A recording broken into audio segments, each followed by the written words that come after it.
Hello there, World of Tankers, and welcome to the channel. I'm your host, Droodles Blitz, and in today's video, we are going to be playing in the Type 57. This is a Tier 8 Japanese premium heavy tank, a vehicle that I actually really like the playstyle of. And I should point out, before I break into any of the statistics or how this vehicle plays, that no, you should not buy this bundle. If you do, bad money decisions. But let's make our way down to the actual single offer for the vehicle. You can buy it for 15,000 gold fully equipped with the camo, or you can buy it for 12,500 without anything on it, just the tank itself.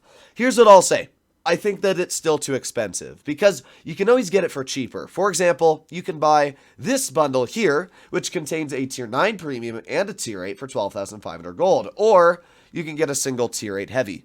Like, you can understand why that's a bit expensive when, yeah, or you can buy, like, you know, a 252 for 8,000 gold. Imagine it was 18,000 gold. God. But yeah, I wouldn't suggest to buy this yet. Wait for it to come out cheaper, then you can get your hands on the Type 57 for maybe 10,000 gold or even 8,500.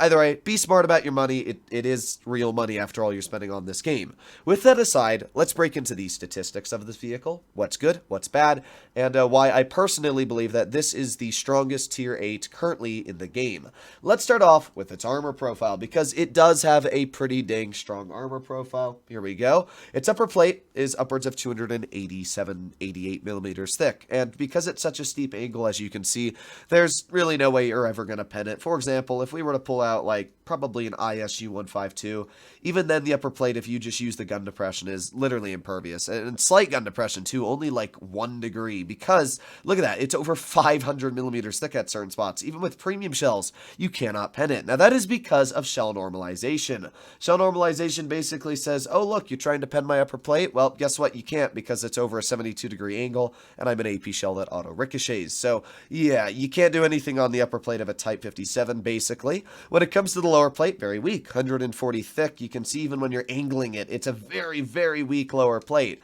However, I will say the side armor over here is pretty dang strong, so you can get a lot of bounces on it, and as well this cutout here, the entire upper plate is just really troll. When it comes to the turret armor, as you'll notice, it's pretty strong as well. Its turret has a couple weak spots, like these weird little cutouts here that are about 203 thick, but honestly, I don't think I've ever been shot there just because they're such a weird position.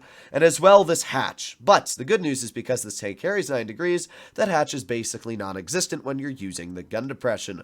Overall, I think the Type 57's armor is pretty dang strong. It's like a 252, just kind of weird, you know? Like, this is a 252's lower plate, and you'll notice they're pretty similar sizes. Yeah, it's got a little bit wider of a circumference here, but overall, I don't really think that the 252's armor is much better. It's 143. This is 144.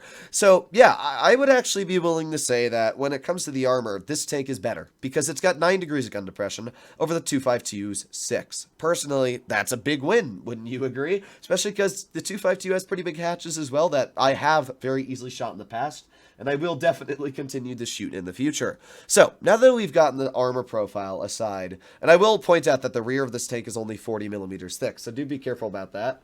Let's break into the actual bone statistics of this vehicle. So first of all, alpha. It's got 430, 0.385 dispersion with a pretty bad aiming time of 5 seconds. Now, all these values are awful, but if we were to compare them to a 252, the 252's got like 0.399 dispersion, 5.5 seconds of aiming time, and actually less alpha. Because of that, I actually don't think the gun handling stats are awful on this vehicle. As well, it does have really good mobility. It goes 40 kilometers per hour and 15 in reverse. It's not the fastest heavy out there. You know, there's heavies like the E6 and Tier 10 that go 50, but this is one of the faster heavy tanks in the IS series, because the fastest you'll go is like 42 from an IS5, and the fact that it goes this fast, plus it's got this much gun depression, plus the alpha, plus the armor, as I said before, I believe that this is currently one of the strongest Tier 8s, if not the strongest Tier 8s, especially heavies in the game, because I don't see a downside to it, you know? Like, it definitely has weaknesses you can take advantage of, but every heavy has weaknesses you can take advantage of. The 252 does. I just see that this tank has the least amount of those weaknesses. It's just insanely strong. As well, I should point out that the hatch is very far back on this vehicle, and because of that spaced armor, it's actually like kind of blocked. You'll notice the sides of this vehicle, those little like boxy cutouts, are completely spaced. That's not actually real armor, and that's just part of the camouflage. So that's something else that a lot of people don't realize. So let's see, we got almost nobody. Oh boy, we got shot by, well, probably an E25 one, and I would guess a Dracula. A little bit unfortunate, but not the end. What is the end is possibly my team not supporting me at all, but looks like we actually got kind of lucky and the enemy team isn't even going over here. We got the Smasher, who is appearing to be backing up very quickly. Oh, there he is. Hello, good sir. There you go, nice shot. I like how the Smasher can just fire an HE, hit your gun mantlet, and deal 300 damage, even though you dealt 300 to him. That is pretty stupid when you think about it, but hey, at least we did damage to him in the first place. So we got the Drac over here. Let's aim ahead, and boom, nice shot. 432 damage right there. What we're going to do now is just back on up, put on our adrenaline. I mean, I'm not really worried at all about the Dracula. It's really not a threat in any way to me. Well, let's see. If the Dracula pokes us, I'll get a nice shell in. But I have a feeling the Drac is going to be going this way. Maybe trying to leave. That's what I do. Yep, there he goes. Hello, Mr. Dracula. Oh, 672 HE. That is what I'm talking about. As you can see, the HE, which I forgot to mention on this vehicle, is quite strong. It has 560 or 570 average damage, something up there at a very, very high value, which is pretty insane when you think about it. We also got the Panther over here. Let's aim in a shell on him. Kaboom! No more Panther. We're doing pretty good. We're doing pretty good.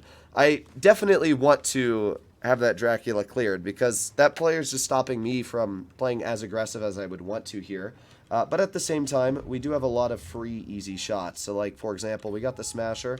Let's get a shell into the Smasher, finishing him off. And thankfully, the Dracula actually left, which is all I really wanted.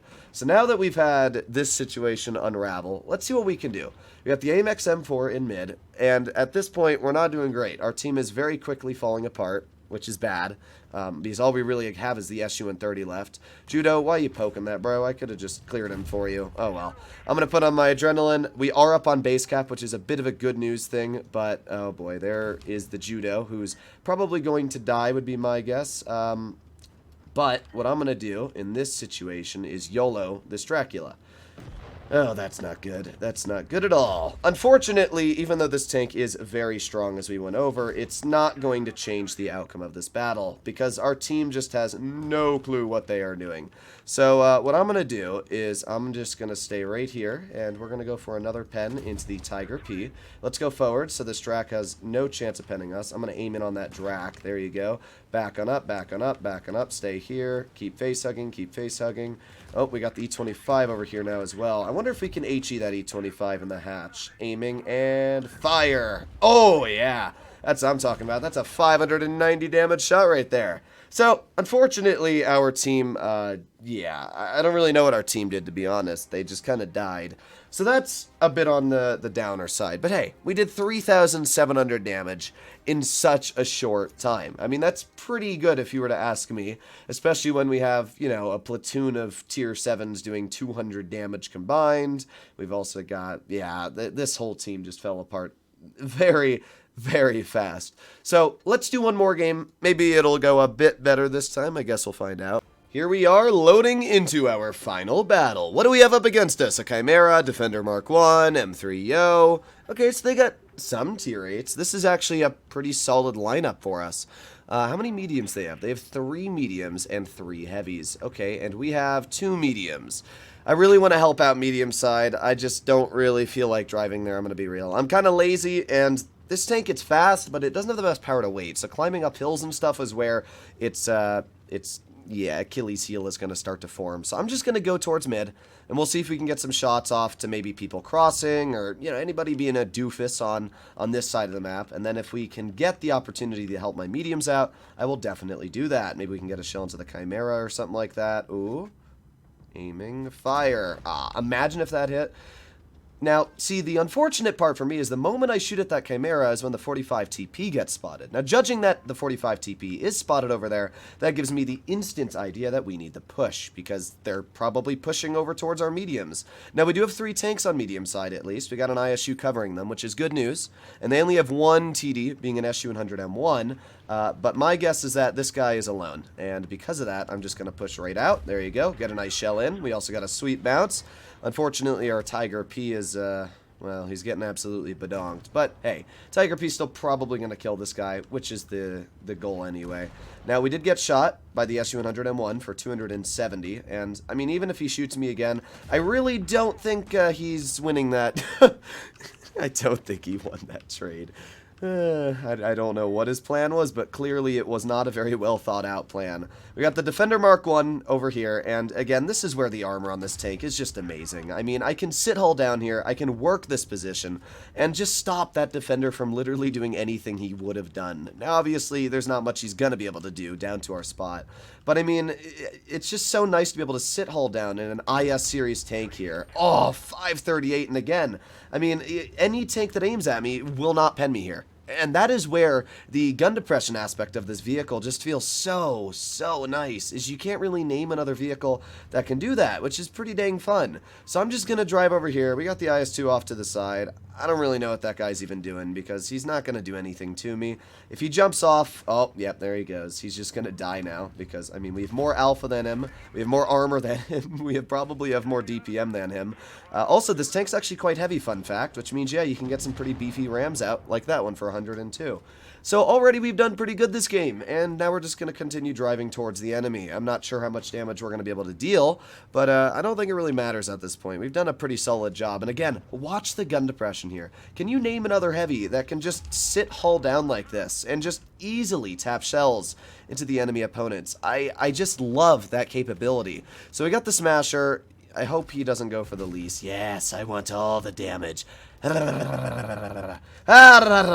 well, that was the lamest roll I could have ever gotten, but hey, at least we were still able to shoot the LIS, and now maybe we can go for the Defender. Honestly, it doesn't really matter at this point. We'll just go for a shot into the, lease. Boom! There you go. 84 damage, and that's a win. A pretty easy win at that, and that just showcases where the Type 57, to me, is such an incredibly strong vehicle. Let me know in the comments down below what you think about the Type 57, but in total we dealt 3420 damage, 3240 damage, sorry.